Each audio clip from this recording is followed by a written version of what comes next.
Hello दोस्तों, नमस्कार। मैं स्वागत करता हूं आपका अपने YouTube चैनल पर जिसका नाम है हॉट स्पॉट ईडू। तो आज हम टॉप जीके के हिस्ट्री क्वेश्चन लाए हैं दोस्तों, जो अलग अलग एग्जाम में पूछे जाते हैं। और आपको बहुत अच्छे से पता है कि हिस्ट्री हमारे किसी भी एग्जाम के लिए कितना इम्पोर्टेंट है। तो जैसा कि आप देख सकते हैं, पहला क्वेश्चन की अगर हम बात करें तो यहाँ पे पहला क्वेश्चन आपको दिखाई दे रहा है कि पानीपत का प्रथम युद्ध किसके मध्य हुआ था। यहाँ पे बताया गया है कि पानीपत का प्रथम युद्ध किसके मध्य हुआ था। पानीपत का 3 युद्ध हुआ था दोस्तों, ये भी पूछा जा सकता है, सन पूछा जा सकता है। ठीक है, तो आपको यहाँ पे सबसे पहले प्रथम युद्ध के बारे में जानकारी मिलेगी, फिर आपको अगले युद्ध के बारे में जानकारी दी जाएगी। तो प्रथम युद्ध का अगर ऑप्शन हम देखें तो नंबर 1 पे है बाबर और राणा सांगा के बीच में। ऑप्शन बी है हेमू और मुगल के बीच में। ऑप्शन सी है हुमायूं और शेर खान के बीच में। और ऑप्शन डी है बाबर और इब्राहिम लोदी के बीच में। अगर इस क्वेश्चन के आप इंपॉर्टेंस देखना चाहते हैं तो आप देख सकते हैं कि यूपी पीसीएस प्री 1996, फिर छत्तीसगढ़ पीसीएस प्री 2005 और यूपी पीसीएस मेंस में 2012 में ये सवाल पूछे गए थे। अगर इसका सही उत्तर की हम बात करें तो बाबर और इब्राहिम लोदी के मध्य हुआ था 1526 में। आइए हम इसके बारे में कुछ जान लेते हैं। तो दोस्तों, जैसा कि आपको स्लाइड दिख रही होगी यहाँ पे, तो उत्तर डी, जैसा कि मैंने बताया, बाबर और इब्राहिम लोदी के बारे में। ठीक है, चलिए। यहाँ पे पानीपत का प्रथम युद्ध 21 अप्रैल 1526 को बाबर तथा इब्राहिम लोदी के बीच हुआ था दोस्तों। ठीक है, बाबर के पास विशिष्ट सुविधाएं थी। विशिष्ट सुविधाएं का मतलब तोप खाना था, तोपची थे, और युद्ध पद्धति जो थी नई प्रकार की थी, भारत से थोड़ा अलग युद्ध रणनीति थी उसकी। इसी को विशिष्ट सुविधाएं कहा जाता है। बाबर के पास विशिष्ट सुविधाएं थी, उसके तोप खाने ने इसे युद्ध में आश्चर्यजनक कार्य किया। इब्राहिम लोदी की सेना संख्या में अधिक थी। देखिए, यहाँ पे बताया गया है कि इब्राहिम लोदी की सेना की संख्या अधिक थी, और ये सही बात भी है, क्योंकि उस समय बाबर बाहर से आया हुआ था और उसके पास इतनी ज्यादा लश्कर नहीं थी, इतनी ज्यादा सेना शक्ति नहीं थी कि वो जाके अपनी विशाल सेना खड़ा कर सकता था। लेकिन फिर भी इब्राहिम लोदी का हार हुआ, पराजित हुए। इब्राहिम लोदी रण क्षेत्र में मारे गए। क्यों क्यों मारे गए? क्योंकि इनके पास युद्ध कौशल नहीं था, इनके पास तोप नहीं था, इनके पास नई रणनीति नहीं थी जिससे ये बाबर का मुकाबला कर सकते। ठीक है, फलस्वरूप क्या हुआ, जब बाबर जीत गया तो दिल्ली और आगरा पर क्या कर लिया, अधिकार कर लिया, और तथा मुगल वंश की स्थापना की। कब किया था? 27 अप्रैल 1526 को बाबर ने अपने आप को बादशाह घोषित किया।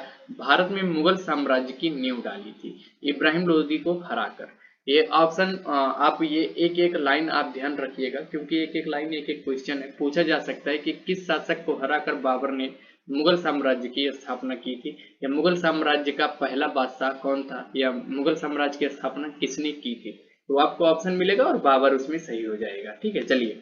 बाबर ने देखिए नई युद्ध नीति अपनाई थी, उसका नाम क्या था? तुलगुमा।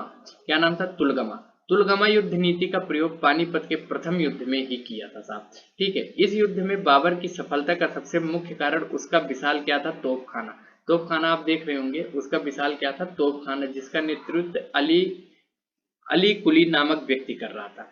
तोपखाना का नेतृत्व कौन कर रहा था दोस्तों? अली कुली नामक व्यक्ति। ये देखिए, उस्ताद अली कुली नामक व्यक्ति कर रहा था। ठीक है, अगर हम यहाँ पे बात करें बंदूक को, जो बंदूक चलाते हैं उनको क्या कहते हैं? बंदूकचियों। ठीक है, जो बंदूक चलाते हैं, बंदूक की जो सैनिक होती है उसे बंदूकचियों कहते हैं।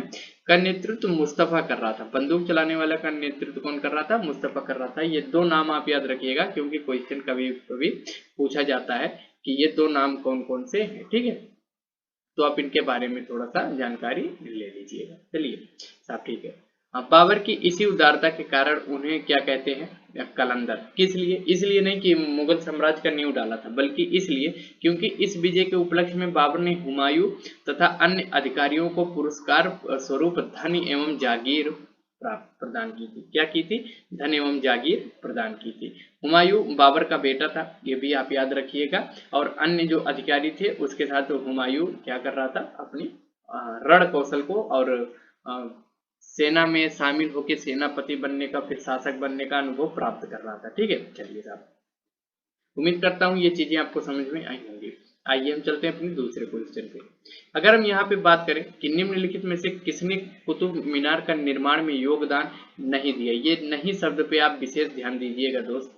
नहीं शब्द पे, क्योंकि बहुत से मेरे भाई बंधु हैं जो नहीं को हाँ समझ लेते हैं कि कौन योगदान दिया और सही करके चले आते हैं, जो कि उनका गलत हो जाता है। ठीक है, उनके हिसाब से तो सही नाम होता कि इसने योगदान दिया था, लेकिन क्वेश्चन नहीं पे टिका होता है। ठीक है, चलिए साहब, हम अब बात कर लेते हैं अपने ऑप्शन की। अगर हम बात करें कि ऑप्शन है कुतुबुद्दीन ऐबक का, ऑप्शन है इल्तुतमिश का, ऑप्शन है अलाउद्दीन खिलजी का, और ऑप्शन क्या है फिरोज शाह तुगलक का। ये क्वेश्चन की इंपॉर्टेंस अगर देखें तो यूपी पीसीएस 2003 और यूपी यूडीए एलडीए नाम की एक एग्जाम होती है जो प्री में 2002 में पूछा गया है। तो बहुत से चांस है कि ऐसे क्वेश्चन को दोहराया जा सकता है। तो उत्तर इसका सी हो जाएगा। इसका मतलब है कि अलाउद्दीन खिलजी ने कोई भी यहाँ पे काम नहीं किया था कुतुब मीनार के योगदान में। ठीक है, ये नहीं किया था दोस्तों, ये आप विशेष ध्यान रखिएगा, इसलिए मैं इसको हाईलाइट बार बार कर रहा हूँ कि अलाउद्दीन खिलजी ने नहीं किया था। क्यों नहीं किया था, आइए हम इस चीज को थोड़ा सा देख लेते हैं। अगर हम यहाँ पे बात करते हैं कि कुतुब मीनार का निर्माण कुतुबुद्दीन ऐबक ने आरंभ कराया था, याद रखिएगा कुतुबुद्दीन ऐबक। ओके, फिर पूरा किसके समय में हुआ था, तो आप कहेंगे इल्तुतमिश के, सुल्तान इल्तुतमिश के काल में इसका निर्माण क्या हुआ था, कार्य पूरा हुआ था। ठीक है, लेकिन कुतुबुद्दीन ने ऐबक जो कराए थे उनका उनके ऊपर नाम नहीं रखा गया था कुतुब मीनार। कुतुब मीनार नाम रखा गया था, आप याद रखिएगा, सूफी ख्वाजा थे। जैसे हमारे में हिंदू धर्म में साधु संत होते हैं और क्रिश्चियन में पादरी होते हैं, वैसे इनमें क्या होते हैं, सूफी होते हैं जो धर्म की बातें बताते हैं। ठीक है, एक सूफी ख्वाजा थे कुतुबुद्दीन बख्तियार काकी।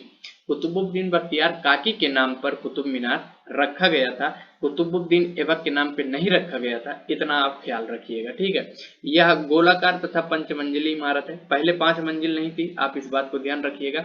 ये 5 मंजिल तो फिरोज शाह तुगलक ने बनवाया था, इसलिए उनका भी योगदान माना जाता है। आइए हम आगे देखते हैं कि फिरोज शाह तुगलक के शासन में इस चौथी मंजिल को काफी हानि पहुंची थी। 4 ही मंजिल थी पहले और वो भी इनके शासन में हानि पहुंच गई थी। उसके बाद फिरोज ने क्या किया, फिरोज मतलब फिरोज शाह तुगलक। ठीक है, फिरोज ने क्या किया था, चौथी मंजिल खान स्थान पर 2 मंजिलों का निर्माण कराया था, एक चौथी एक पांचवी। ये देखिए 5 मंजिल बन गई है जो आज भी विद्यमान है। और सुल्तान अलाउद्दीन खिलजी ने कुतुब मीनार के निर्माण में कोई योगदान नहीं दिया था।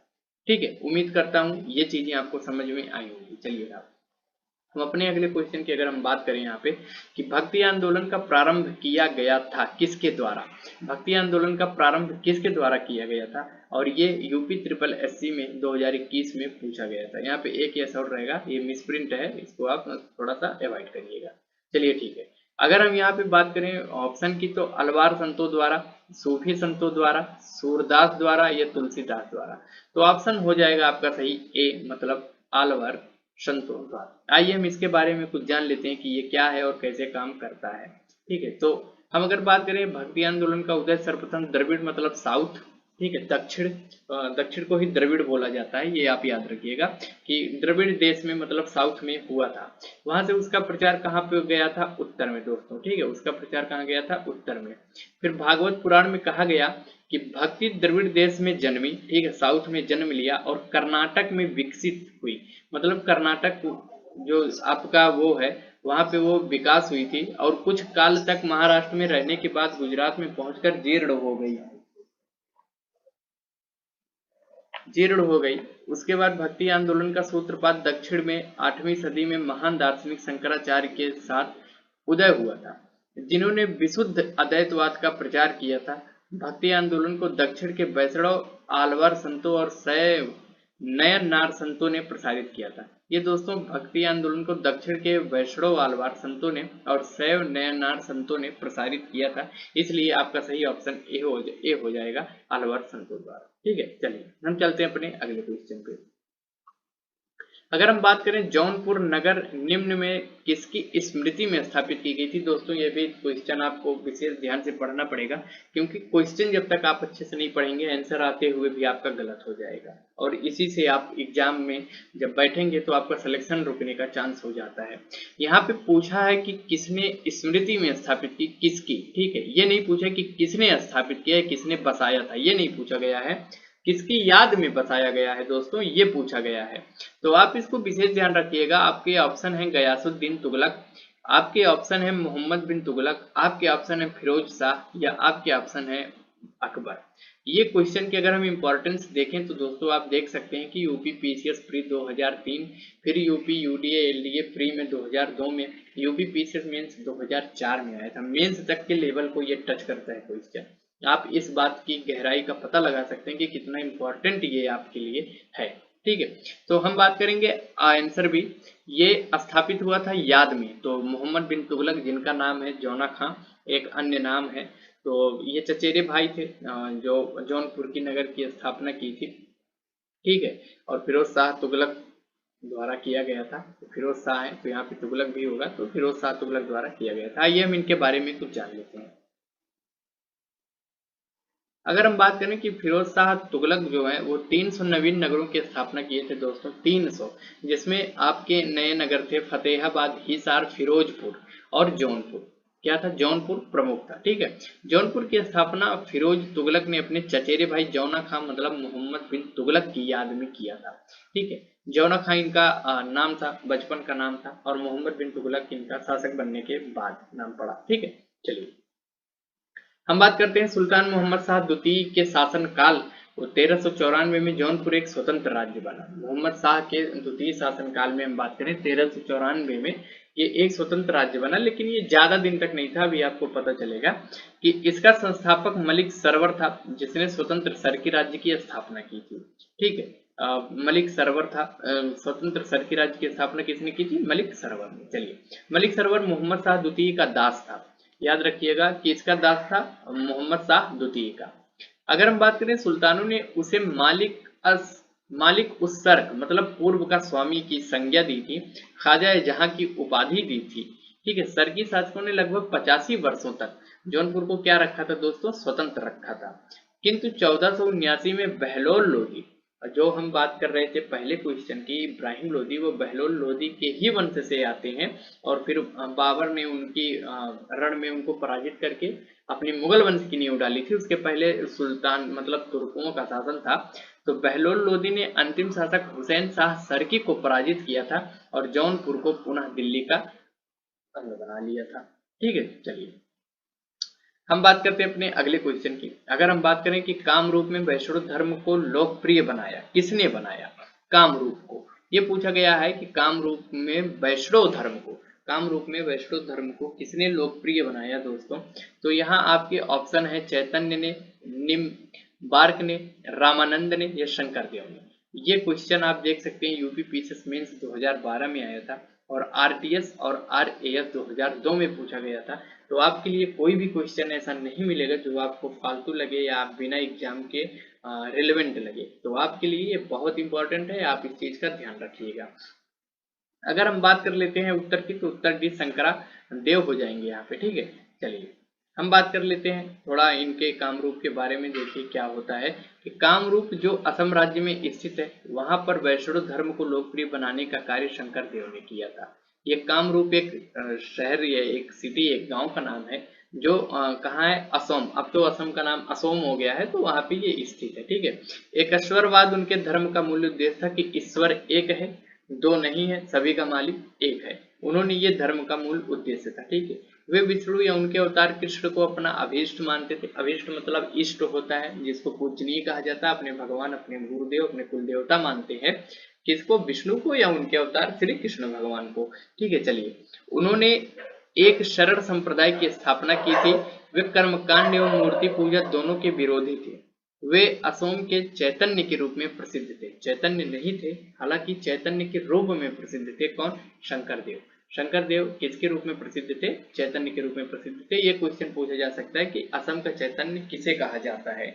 एक चैतन्य को, एक रामानंद को, एक निम्बार को, एक शंकर देव को। तो आपके ऑप्शन सही हो जाएंगे। किसका? शंकर देव का। चलिए साहब, उम्मीद करता हूँ ये चीजें आपको समझ में आई होंगी। हम अगर यहाँ पे बात करें कि 13वीं और 14वीं शताब्दियों में भारतीय कृषक खेती नहीं करता था, नहीं पे ध्यान दीजिएगा दोस्तों, नहीं करता था। ठीक है, नहीं करता था। तो किस चीज का नहीं खेती करता था? गेहूं की, जौ की, चना की, मक्का की। तो ये यूपीपीसीएस 2011 में प्री में पूछा गया क्वेश्चन है और उत्तर डी इसका सही है कि मक्का की 13वीं या 14वीं शताब्दी में खेती नहीं की गई थी। चलिए इसके बारे में कुछ हम जान लेते हैं। अगर इसके बारे में कुछ जानते हैं दोस्तों, तो कृषि भारतीयों की जीविका का मुख्य आधार था नहीं है और रहेगा अभी तक, क्योंकि अब तो धीरे धीरे हम शिफ्ट हो रहे हैं, हम टेक्नोलॉजी पे शिफ्ट हो रहे हैं, हम इंटरनेट पे डिजिटलाइजेशन पे शिफ्ट हो रहे हैं, अलग अलग विकास हो रही है हमारे यहाँ। लेकिन अभी भी कृषि बहुत योगदान देती है हमारे जीडीपी में, हमारे आर्थिक स्थिति में, तो हम इसको भूल नहीं सकते हैं। तो कृषि भारतीयों की जीविका का मुख्य आधार था और भारत की अधिकांश जनसंख्या कृषक ही थी। ठीक है। उर्वर उर्वर भूमि मतलब जो उपजाऊ भूमि है एवं सिंचाई के साधन की व्यवस्था के कारण यहाँ उपज बहुत अधिक होती थी। नलकूप था, नहर था, नदी थी, साधन थे। ठीक है। तो इस कारण क्या होता था, उर्वरक शक्ति बनी रहती थी और उपजाऊ भूमि भी बहुत बढ़िया होते थे। देश के विभिन्न क्षेत्रों में विभिन्न फसलें बोई जाती थी, एक फसल पे नहीं टिकते थे, अलग अलग फसल बोई जाती थी। 13वीं और 14वीं शताब्दी में भारतीय कृषक गेहूं, जौ, चावल, कपास, चना आदि की खेती करते थे, परंतु वे मक्के की खेती नहीं करते थे। ये आप यहाँ पे देख सकते हैं और बहुत ही अच्छे तरीके से आपको बताया गया है। ठीक है। अगर हम बात करें इब्न बतूता के अनुसार, जो कि यात्री था और घूमने आया था, तो इब्न बतूता के अनुसार किसान साल में 3 फसल काटते थे। कितने? 3 फसल काटते थे। एक हो गया आपका धान, एक हो गया गेहूं, एक हो गया ईख और एक हो गया क्या? कपास। क्या हो गया? कपास हो गया। ठीक है। ये बड़े पैमाने पर खेती होती थी इन 3 चीज की। किस चीज की? एक धान की, एक गेहूं की, एक ईख की और एक कपास की। चलिए, दक्षिण भारत, जिसे द्रविड़ भारत कहते हैं, द्रविड़ भारत मतलब दक्षिण भारत में विभिन्न मसाले उपजाए जाते थे। और 14 मई 1998 को पुर्तगाली का जो सबसे पहला इंसान आया था, वास्को डी गामा, सबको पता है, बच्चा बच्चा को पता है, वो इसीलिए आया था मसाले का व्यापार करने और भारत को देखने। चलिए, अब अगले हम क्वेश्चन पे अगर हम बात करें कि भारत में पोलो खेल का प्रचलन किसने किया था। ये दोस्तों इंपॉर्टेंट क्वेश्चन है, यूपीपीसीएस प्री 2010 में ये पूछा गया था। तो हम आते हैं ऑप्शन पे। अगर हम बात करें यूनानियों ने, अंग्रेजों ने, तुर्की ने या मुगल ने, तो आपके सही आंसर हो जाएंगे कि ये आंसर सी, मतलब आपके तुर्कियों ने क्या किया था, इसको प्रचलन में लाया था। आइए हम देखते हैं कि कैसे। अगर हम बात करें कि भारत में पोलो खेल का प्रचलन तुर्कों ने किया था, ये कुतुबुद्दीन ऐबक पोलो मतलब चौगान का शौकीन था। ठीक है। यहीं से घोड़े से गिरकर ही इसकी 1210 में मृत्यु हुई थी दोस्तों, 1210 में इसकी मृत्यु हुई थी। तो ये सबसे पहले कौन भारत में फैलाया था? तो तुर्कों ने, क्योंकि तुर्क का ही शासक था कौन? कुतुबुद्दीन ऐबक। ठीक है। चलिए, हम चलते हैं अपने अगले क्वेश्चन पे। अगर हम बात करें हिंदी और फारसी दोनों भाषाओं का विद्वान कौन था? ठीक है। ये यूपीएससी मतलब आईएएस में 2009 में पूछा गया था दोस्तों। तो हिंदी और फारसी दोनों भाषाओं का विद्वान कौन था? अकबर, तानसेन, अमीर खुसरो या बैरम खान। तो आपको मैं यहाँ पे बता दूं कि यहाँ पे ऑप्शन सी हो जाएगा अमीर खुसरो। अमीर खुसरो हिंदी व फारसी दोनों भाषाओं का क्या था दोस्तों? विद्वान था। अगर हम बात करें, जियाउद्दीन सज्जादी ने कहा था, क्या कहा था कि फारसी भाषा और साहित्य के भारत में विकास तथा इसके कारण दो देशों के मध्य निकट संबंध स्थापित होने का उल्लेख तब तक पूरा नहीं होता जब तक अमीर खुसरो का उल्लेख ना हो। दोस्तों, ये जियाउद्दीन सज्जादी के वचन है। उन्होंने एक कोट बोला था कि अमीर खुसरो का उल्लेख जब तक नहीं होगा तब तक फारसी भाषा तथा भारत में विकास जो हुआ है उस चीज का जो जिक्र होगा वो अधूरा रह जाएगा। ठीक है। निश्चित रूप से इसी अद्भुत घटना का मुख्य पात्र था। अमीर खुसरो स्वयं कहता है कि मैं तुर्की, भारतीय और हिंदी भाषा बोलता हूँ, मतलब 3 भाषाओं का उसको ज्ञान था। ठीक है। चलिए साहब, हम चलते हैं अगले स्लाइड में। अगर हम बात करें प्रसिद्ध कवि अमीर खुसरो, द प्रसिद्ध कवि अमीर खुसरो दरबार में रहे। किसके किसके दरबार में अमीर खुसरो थे? जो प्रसिद्ध थे, जिनको द प्रसिद्ध कहा जाता है। तो वो आपके ऑप्शन इस समय है कि अलाउद्दीन खिलजी के, इल्तुतमिश के, मोहम्मद बिन तुगलक के, कुतुबुद्दीन ऐबक के। तो उत्तराखंड पीसीएस प्री 2002 में ये पूछा गया था और उत्तर हो जाएगा आपका सही अलाउद्दीन खिलजी। ऑप्शन ए आपका जो है वो एकदम करेक्ट है, अलाउद्दीन खिलजी। आइए हम इनके बारे में कुछ जान लेते हैं। अगर हम बात करें अमीर खुसरो 6 सुल्तानों की सेवा का अवसर प्राप्त हुआ। अमीर खुसरो दरबारी कवि थे, उनको लिखने का, पढ़ने का अच्छा ज्ञान था। तो अमीर खुसरो किसके दरबारी में थे? अलाउद्दीन खिलजी के दरबारी में थे। उनको 6 सुल्तानों की सेवा करने का क्या अवसर प्राप्त था? प्रारंभ में वे बलबन के सबसे बड़े पुत्र मोहम्मद की सेवा में रहे। मंगोलों के साथ एक मुकाबले में मोहम्मद मारा गया और मंगोलों ने अमीर खुसरो को भी बंदी बना लिया था। ठीक है। किंतु वे जेल से भाग गए और बलबन के राज दरबार से संबंध हो गए। वे कैकुबाद, जलालुद्दीन खिलजी अलाउद्दीन खिलजी, मुबारक शाह, गयासुद्दीन तुगलक के अंतर्गत में भी शाही सेवा में रहे और 1325 में मोहम्मद बिन तुगलक के सत्ता संभालने के वर्ष में ही अमीर खुसरो की मृत्यु हो गई थी। तो खुसरो की मृत्यु डेट भी आप याद रखिएगा कि 1325 ईस्वी में इनकी मृत्यु हो जाती है। किसके समय में? जब मोहम्मद बिन तुगलक, जिनके याद में जौनपुर बसाया गया था, ठीक है, फिरोज शाह तुगलक ने बसाया था। तो इस चीज को आप याद रखिएगा। चलिए, एक लाइन से देखिए आपके कई क्वेश्चन तैयार हो जाते हैं। तो ये जो मैं ये बता रहा हूँ ना, ये बड़ा इंपॉर्टेंट है, इसमें आपके कई क्वेश्चन तैयार हो जाएंगे। ठीक है, चलिए, तो उम्मीद करता हूँ ये आपको अच्छा लगा होगा और अगर वीडियो आपको यूजफुल लगा हो, इंफॉर्मेटिव लगा हो, तो आप वीडियो को सब्सक्राइब कर सकते हैं। चैनल को सब्सक्राइब करिए। धन्यवाद। Thank you.